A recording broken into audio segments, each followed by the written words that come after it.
Hey everyone, this is Chris Haddon with Hard Money Bankers here with another awesome expert interview. Today we have Mike McDevitt, the CEO of Terra's Kitchen, the former CEO of Medifast. Mike, thank you for being with us. A pleasure to be here. Thanks for having me. If you don't mind, could you just give us a little background on yourself, personal, where you came from, all of that? Yeah, sure, man. So I started my business career up in New York City. I was an analyst for Blackstone. Joined Blackstone right out of college. So I jumped right from school down at James Madison up to New York for Blackstone. I was there roughly I think over 2.5 years or so. And funny as life would have it, I went down to my father's retirement dinner from the FBI, 35 years in the FBI, mainly undercover. The fella sitting next to me at his retirement dinner had just taken over this company called Medifast, which was a small little $1 million business up in Maryland. And for 3 hours during that dinner, he pitched me on trying to get me to leave Blackstone, where I was very happy in my new lifestyle, to come down and join the Medifast team in Baltimore. So, what started really as a favor to my father for his friend, walked into the Medifast facilities back in 2002. And right away, what I kind of saw was an infrastructure that had huge capability that wasn't being fully utilized, and an asset that was being sold through a distribution channel that was a little bit backdated, meaning that was being sold wholesale to doctors to resell to patients. So we had this concept of, hey, let's take it and put it right online, and let's go with e-commerce to become the new engine for this business model to work. So I took over Medifast, was CEO there and CFO there for about 8 years. In that time frame, we were able to grow that business from about $1 million to I think about 365 million or so when I left. Public entities, so I was able to take that onto the New York Stock Exchange and had a lot of fun doing it. We were able to be awarded as the number one stock of the decade back from 2000 to 2010 with a 16,000% return, which our investors were pretty happy with over that time frame I was there. I was able to be named number one growth company in America by Forbes magazine. We were in the top 5 3 times and nabbed the number one spot, I think it was 2008. I believe, maybe it was 2009. Left Medifast back in 2012 after just a great ride.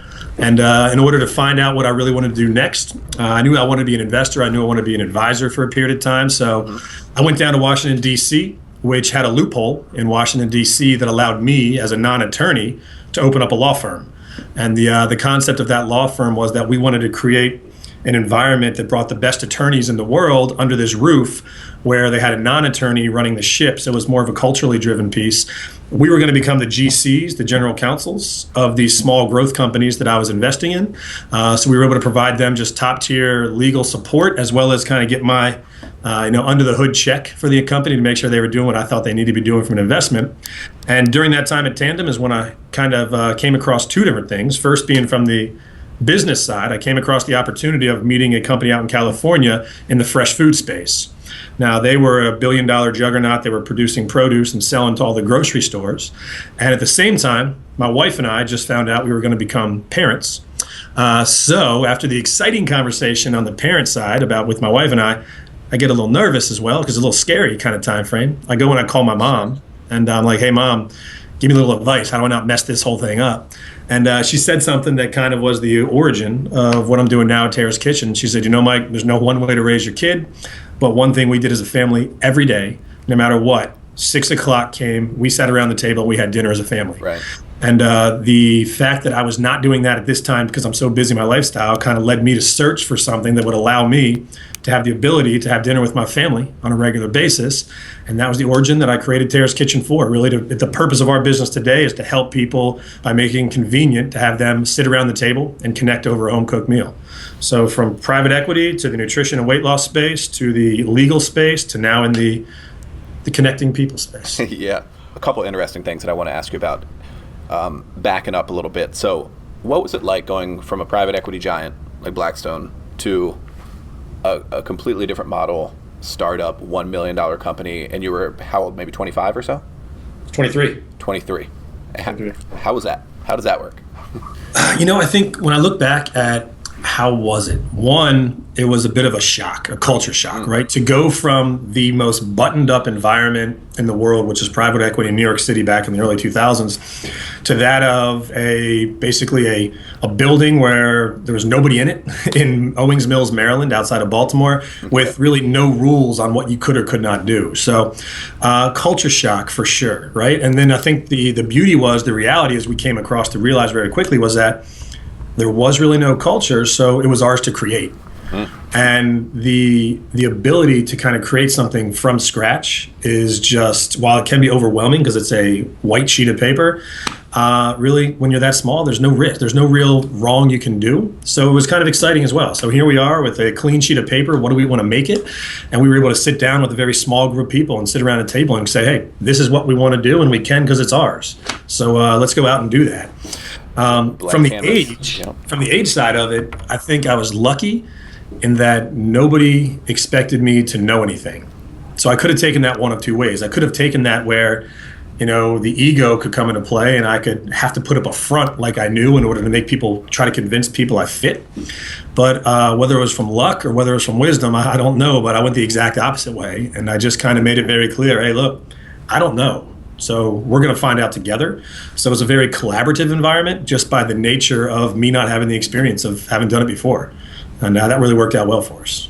Yeah, for sure it has. How many people were at MetaFast when you started? When I started, there were 12. 12 people? And when I left, there were 1,200.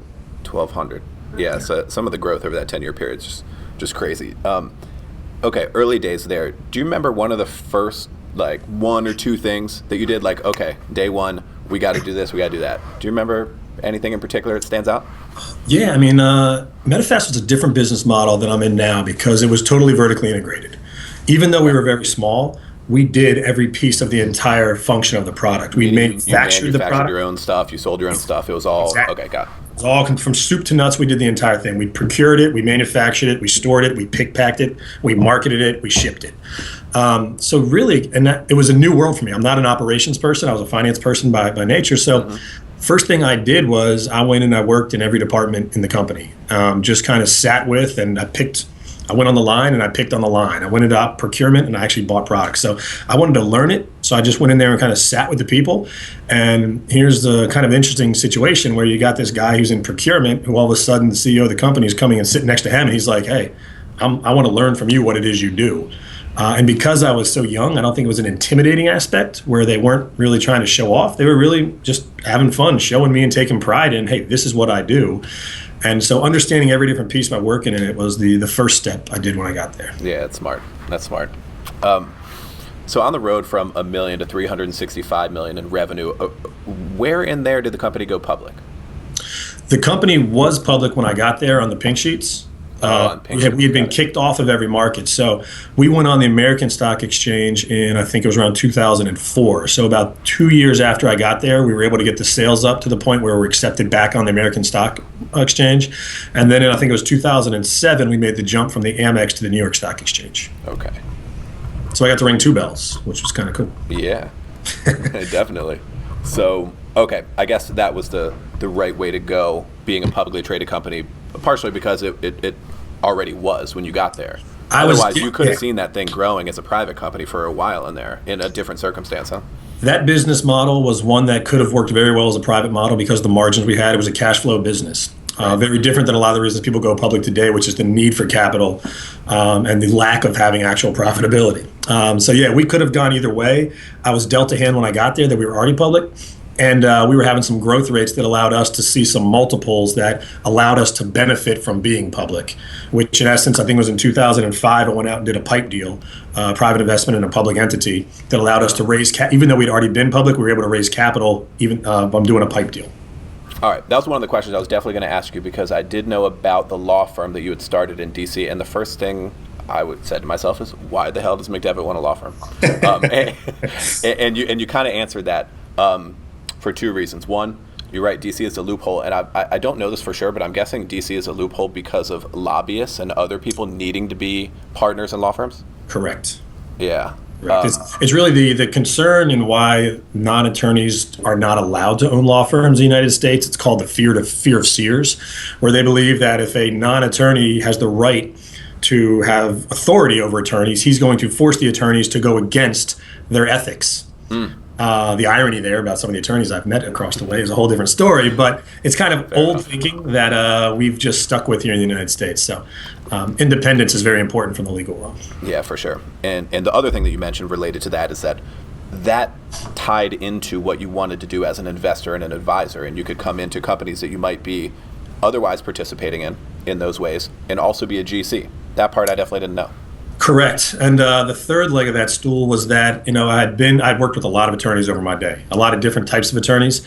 And I was always frustrated by the separation from the mindset of the attorney to the mindset of the business they were representing. They came in with no as their lead answer, telling me why I could not do things. And I was always intrigued by that. So I wanted to really kind of create an atmosphere where the attorneys would have the ability to better understand the business.